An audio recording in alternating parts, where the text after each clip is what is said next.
UN Special Rapporteur Tom Andrews has made a week-long visit to Malaysia to understand the human rights situation in Myanmar. He's met with officials and experts working on Myanmar and ASEAN foreign policy and also spoke to representatives of civil society and community-based organizations. Well, the visit is the beginning of deeper regional engagement with ASEAN.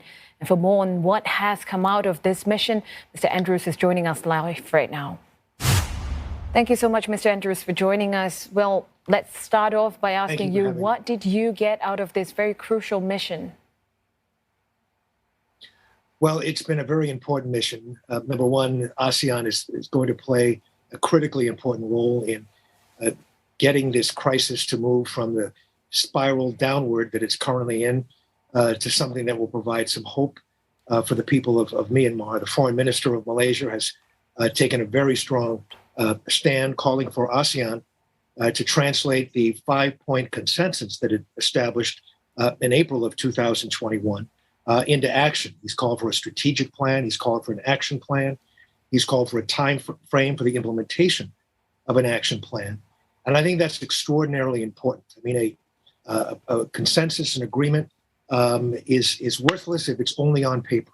It needs to be put into action.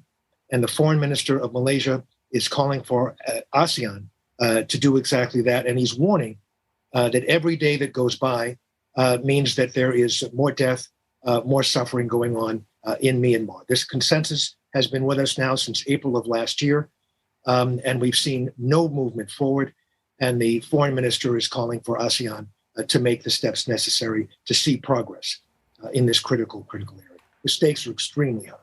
Well, in your recent report on, that you had actually released 5 million children in need of humanitarian assistance, it also mentioned 380 and above children being killed and at least 142 tortured. Can you take us through these numbers and how likely is the situation to change for the better?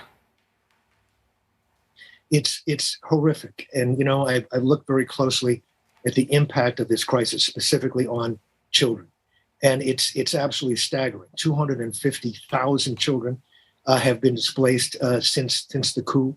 1,400 have been arbitrarily detained. 61 Myanmar children are being held hostage as we speak. And they're being used by the junta to try to get their parents who are at large to turn themselves in to the junta. And as you mentioned, 142 children have been tortured that we know of. And we're talking about incredible brutality. These kids have been beaten, they've been cut, they've been stabbed, they've been burned with cigarettes, they've been forced to hold stress positions, they've been subjected to mock executions, their hair and fingernails have been pulled out.